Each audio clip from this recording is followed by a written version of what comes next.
Hi everyone, it's Rena from Perth IELTS and PTE Tutoring, and today we're going to jump straight into a Summarise Spoken Text tutorial. Let's learn all about it in to begin with, and then I'll do lots of demos, and of course, I'm sticking to my traditional word soup method. Let's take a look. Let's jump right into it. Let's start off with exactly what you need to know about this question type.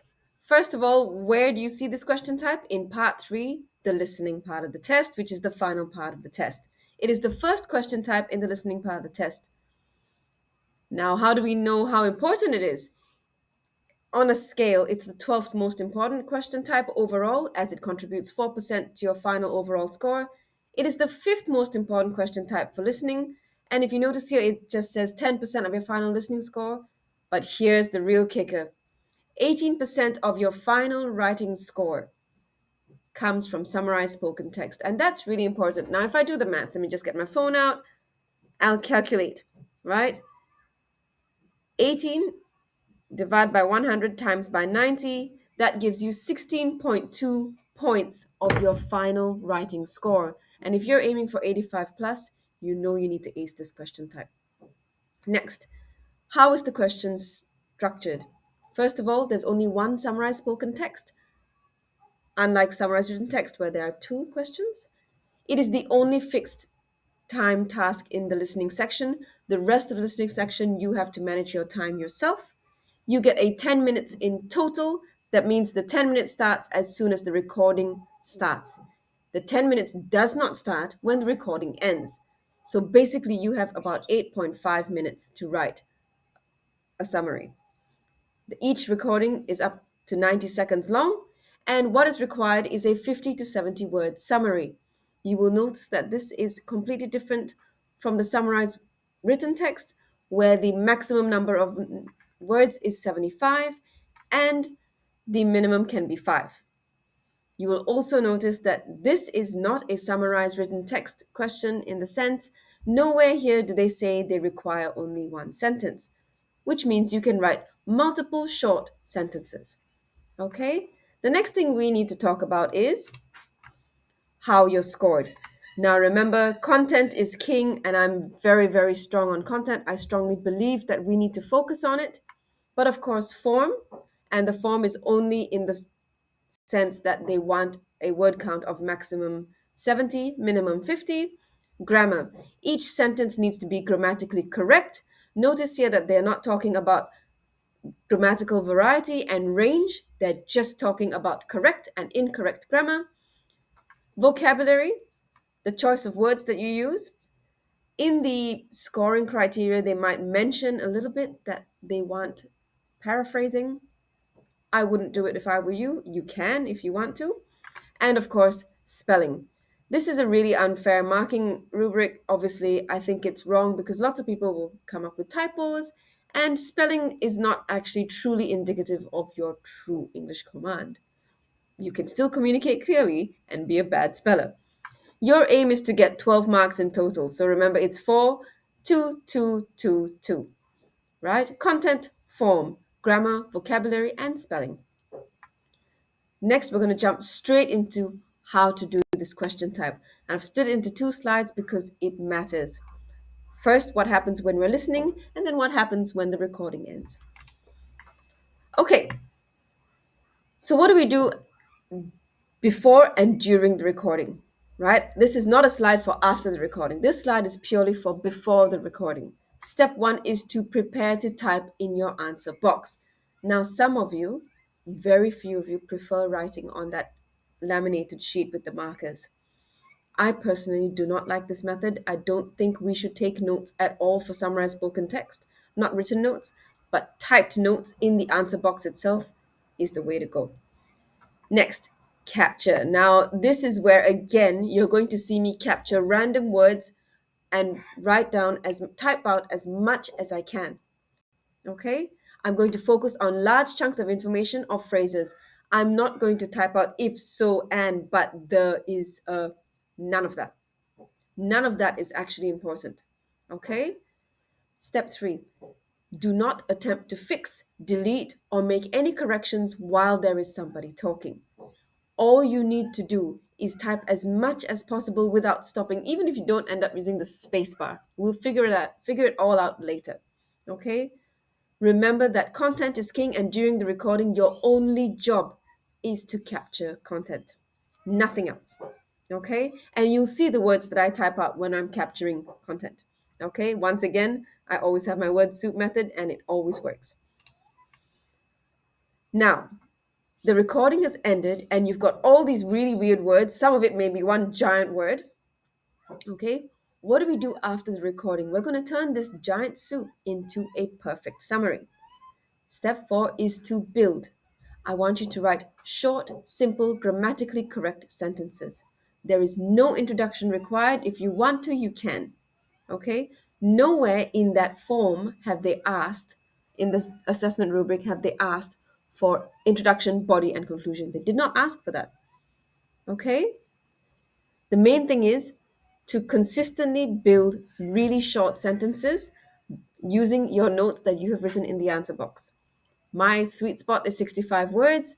And then once you have done all of that and you've got your 65 to 70 words, you need to check. You are going to check only for two things. You're going to check for spelling and grammar only. You're not going to waste time checking logic or accuracy of your text. The main thing is that you have delivered a large amount of content in the right form and correctly spelled in grammatically correct sentences.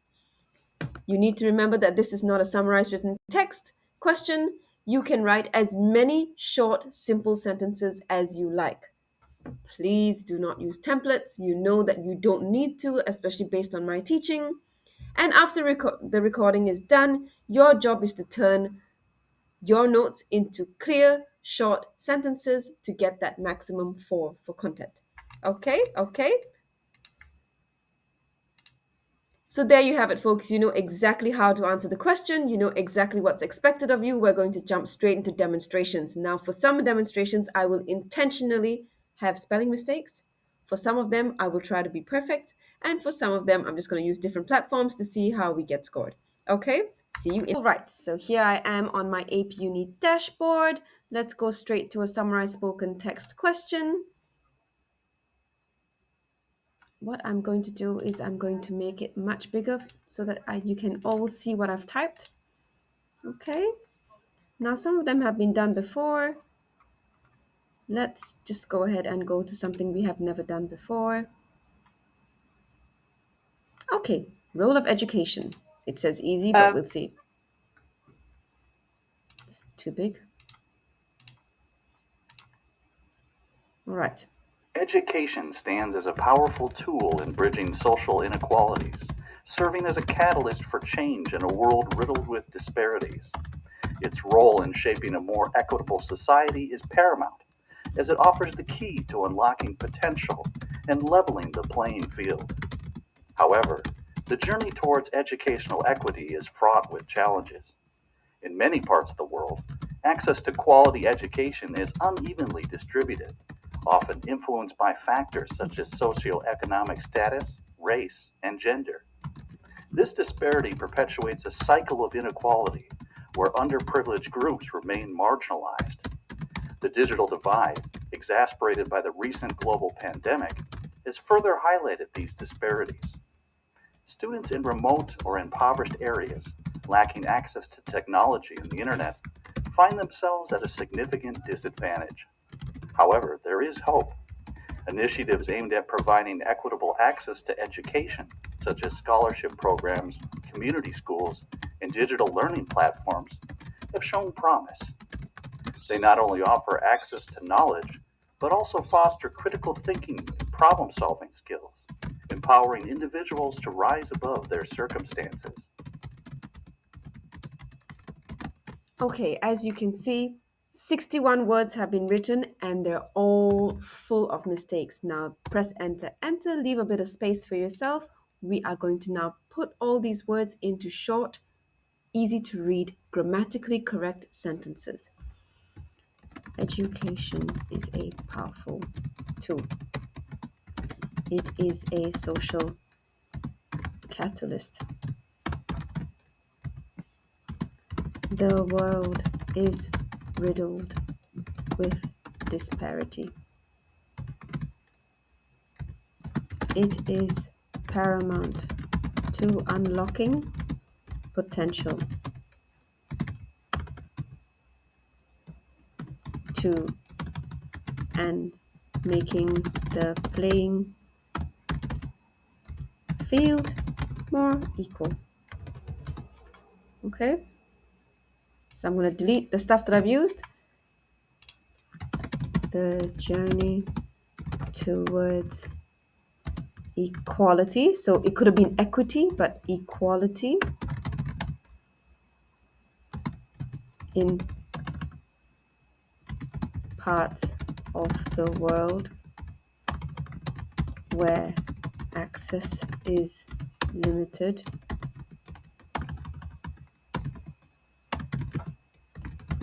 is difficult.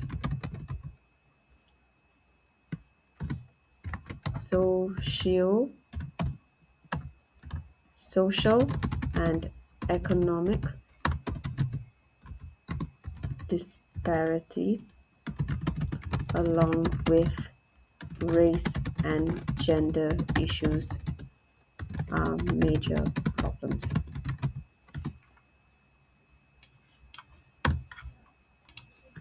There is a cycle of inequality.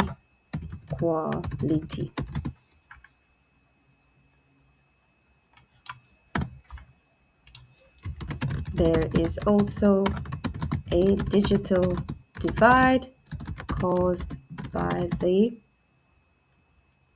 pandemic. Notice how it doesn't make sense.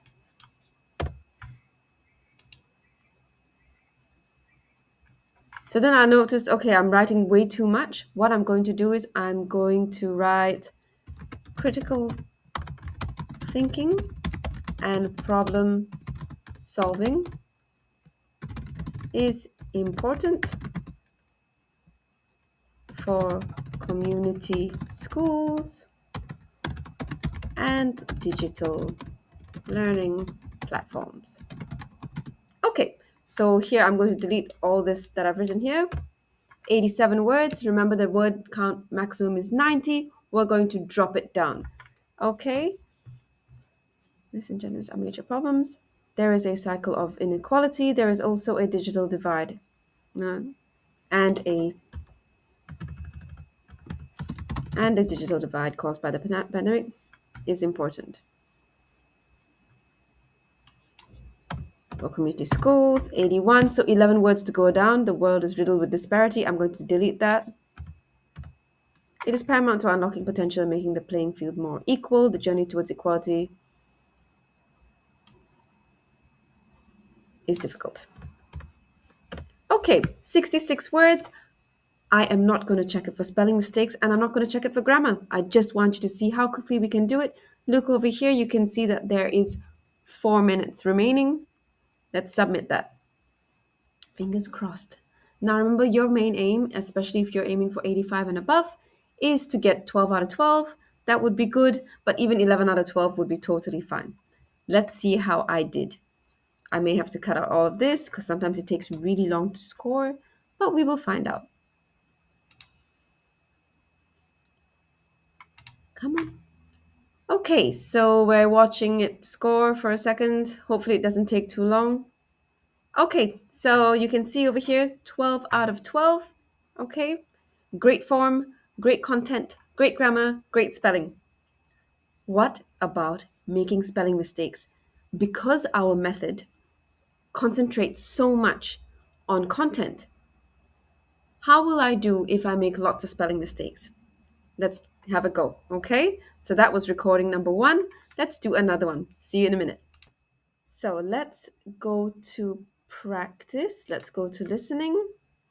We are now on Language Academy. I did not sign up for an account, for a paid account, so hopefully they allow me to do a couple of free ones. Let's see.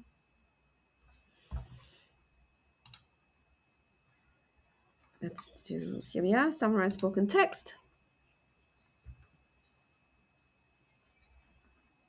Let's do it.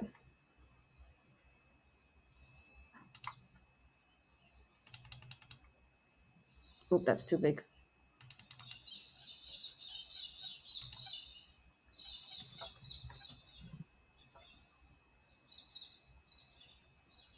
Okay. Skilled trades play a pivotal role in Canada's economy and society. They encompass various professions, including electricians, plumbers, welders, and carpenters, which are essential for infrastructure development, manufacturing, and day-to-day living. The Canadian government actively encourages individuals to pursue careers in skilled trades through initiatives like apprenticeship programs and financial incentives. This is driven by an increasing demand for skilled workers due to retiring baby boomers and evolving industries. One notable program is the Red Seal, which sets a national standard for trade skills and allows certified individuals to work across provinces with ease. Moreover, immigration policies favor skilled trade workers, making it a viable path for those seeking opportunities in Canada. Pursuing a career in skilled trades not only ensures job security, but also offers competitive salaries and growth potential. Workers are well paid and are active in daily life. They maintain products people use every day. In short, skilled trades are vital for Canada's development and provide a rewarding career choice for many. All right, so I've written 52 words. Now let's turn that into a beautiful summary.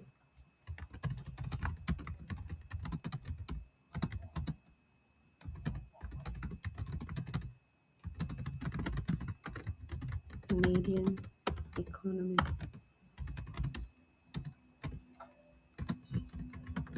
Roles include electricians, plumbers, welders, and carpenters.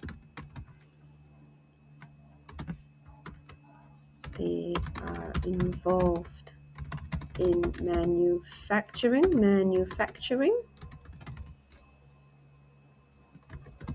The Canadians actively encourage apprenticeships and offer financial incentives. That's dinner.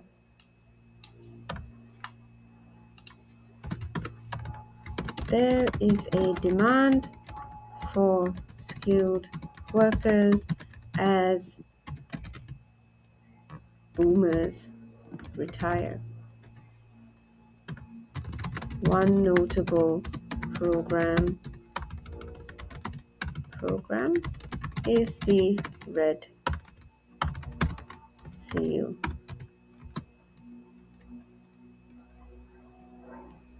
National Standards Program.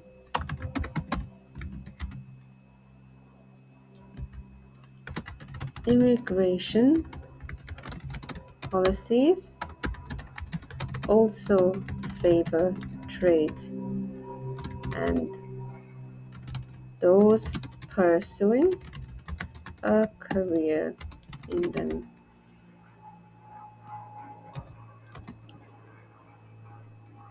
This ensures job security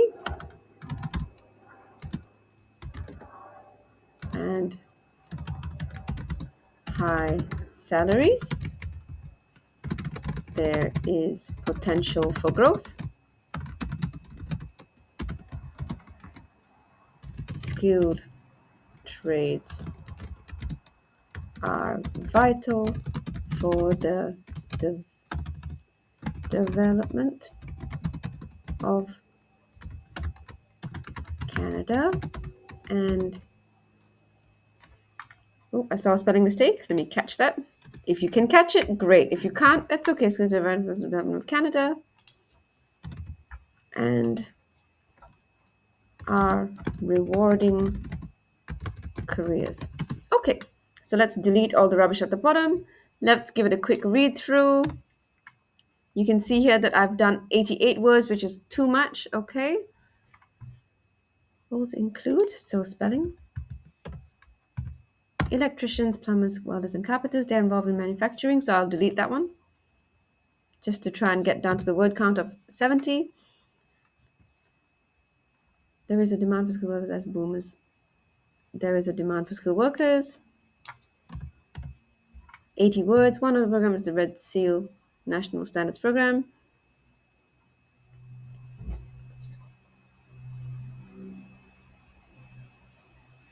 This ensures job security. And so there is potential for growth.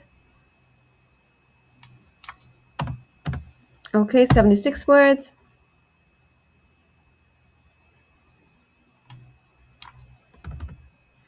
No one can in the Canadian economy.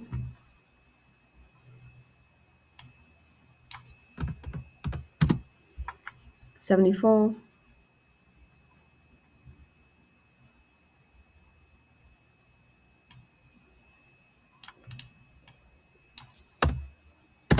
Red Seal National Standards. Okay, delete that. There you can see 66 words. I'm not going to check it anymore. Let's submit it. Maybe it will mark, maybe it won't because I didn't pay. I don't know. Takes really long. Okay, so it gave me 11.5 out of 12. Plumbers and carpenters. Sorry, there was no, no. So it says here they gave me a mark. Make sure you proofread any properly. So this one, adding a comma, that's called an Oxford comma. That's seen in American style writing. It's not necessary. It's not a true error. But as you can see here, the method works no matter which way you look at it and no matter which platform you use. Okay, content 4 out of 4. Grammar, he gave me 1.5, which was a mistake. There is no dramas here. I do not need to add a comma after plumbers. The Oxford comma is not necessary. All right. So there you have it, folks. Should we do another one? I don't know. I feel like we should do another one. All right, folks. So this time we're going to catch even less and work with what we've got. Okay, so let's do another one which we've never done before. 689, the role of technology. Okay, what percentage? We're at 110%. Let's go even bigger so that you can see exactly what I'm writing. Okay. In today's world, technology's impact on education is undeniable. Integrating digital tools into the learning process has revolutionized how we acquire knowledge and skills. For instance, online learning platforms have made education accessible to a wider audience, breaking geographical barriers.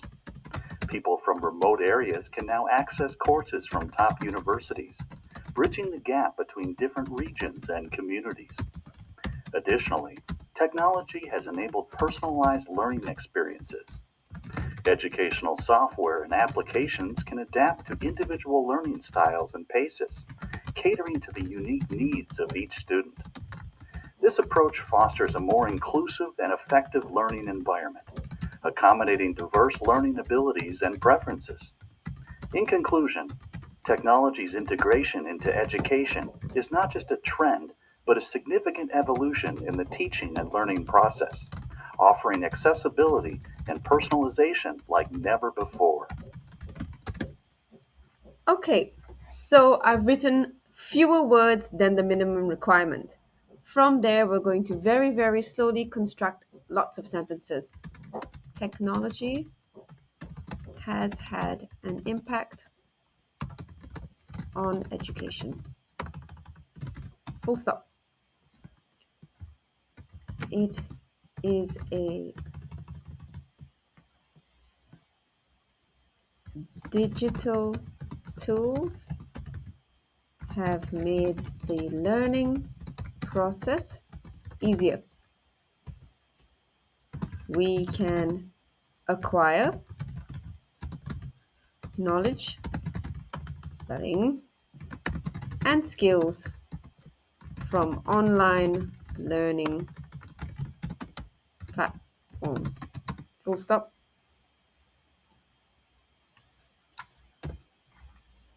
So what did I write here? I can't understand it, but I'm assuming I wrote education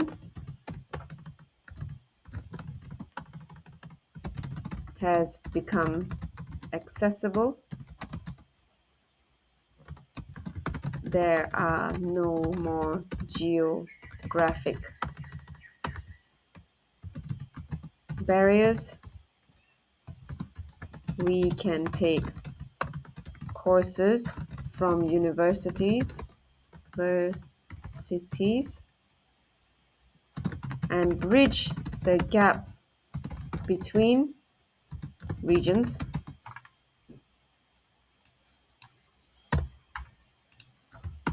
Technology has personalized the learning experience. Full stop.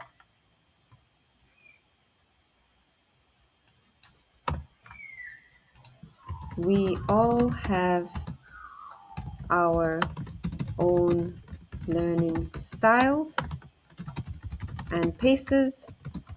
It caters to unique environments. So now I'm looking at it and going, I can't remember what I wrote, so I'm just going to start putting the words together and making whatever words I can. It caters to unique environments. Technology, integration into education is not just a trend, it is an evolution. Okay, full stop. So it says here 89 words, delete the crap at the bottom. We have 80 words, we need to drop that down to 70 words to make sure that we get full marks for the score for the form. We can acquire from online learning platforms. There are no more. So take away geographic barriers. Let's say you think, oh, I can't spell it. We take courses from universities and bridge the gap between regions. Caters to unique environment. Integration is an evolution. Okay, I'm not even going to check it. 5 minutes left to go, 68 words. Let's just hand it in, okay? So there will be spelling mistakes because I didn't check it. There will be some errors. Let's see what kind of scores we get. Remember, your main aim is to get 4 for content, okay? It's understandable if you make typos, if you make spelling mistakes, but this is the one question type where you need to check. And you're not allowed to make typos and spelling mistakes because you are being marked by AI and not a human being. Let's click to score. Hopefully it doesn't take too long. And it gave me 11 because I made a spelling mistake. Integration was a mistake. Integration had no extra R. So as you can see here, even with a spelling mistake, we still got 11. It's a really good one. I didn't even check through the whole thing. If you wanted to check and read mine, it was set number 689. I think that's all we have to say about it, isn't it? See you in a minute. So there you have it, folks. We have gone through the summarized spoken text question type. We've done a tute. You know exactly what you need to do while the recording's happening and exactly what you need to do after the recording has finished.